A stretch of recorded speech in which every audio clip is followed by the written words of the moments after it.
Sando Trini. A San Fernando story. Bryan and the holiday moon. At this time of online shopping frenzies and bursts of goodwill and togetherness, I remember our friend Bryan. Bryan was born in San Fernando. He excelled as a student of St. Benedict's College in La Romaine. He was acknowledged as the student most likely to succeed in a respected profession. He was honored as the top student by his success in the secondary school's examinations. Bryan was accepted at the University of the West Indies and graduated as a teacher of mathematics. The highlight of Bryan's life was when he returned to his alma mater as a teacher. Everything went well for a few months, then the students and faculty noticed a subtle change in Bryan's behavior. The change became more pronounced when there was a social activity, like an election, a carnival event, or the visit of a foreign dignitary.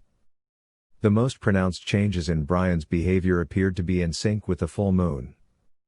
When the full moon phase aligned with any important events, Bryan lost his mind and terrorized the hapless students in his classroom.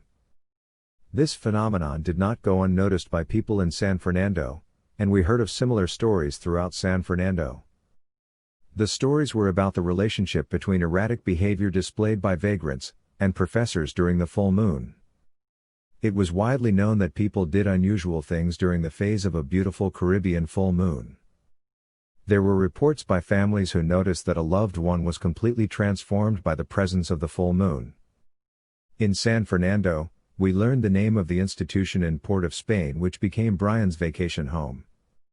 He was taken there for treatment given to people like him. Bryan became unstable during exciting events which coincided with the full moon. We began to hear the phrase, "Gone to St. Anne's." The people who were sent to the St. Anne's facility had a different feeling about the holidays. To them, the pressures of the upcoming Christmas and New Year activities made the glaring light of the full moon unbearable.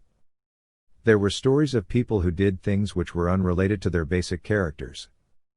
Mahal was a man who remained quietly indoors until there was a public event and a full moon. He then walked the streets and turned an imaginary steering wheel and applied an imaginary clutch and brake. When he drove his imaginary vehicle around the town of San Fernando, his vehicle was powered by his imagination and the rays of the full moon. The characters who frequented public places like Woodford Square in Port of Spain and Harris Promenade and Library Corner in San Fernando were frequently taken to the St. Anne's Hospital during the full moon. The activities we thought were street entertainment were performed by people who needed medical help to stabilize their mental conditions. A Merry Christmas and a Happy New Year were beyond the reaches of many who were locked in a world of confused thoughts and who saw the full moon as an unwelcome presence. This is to highlight the plight of those who remain in the shadows, and who are bewildered by the excitement of the holiday season and are afraid of the glare of the full moon. Merry Christmas to all and enjoy the New Year and the full moon. The end.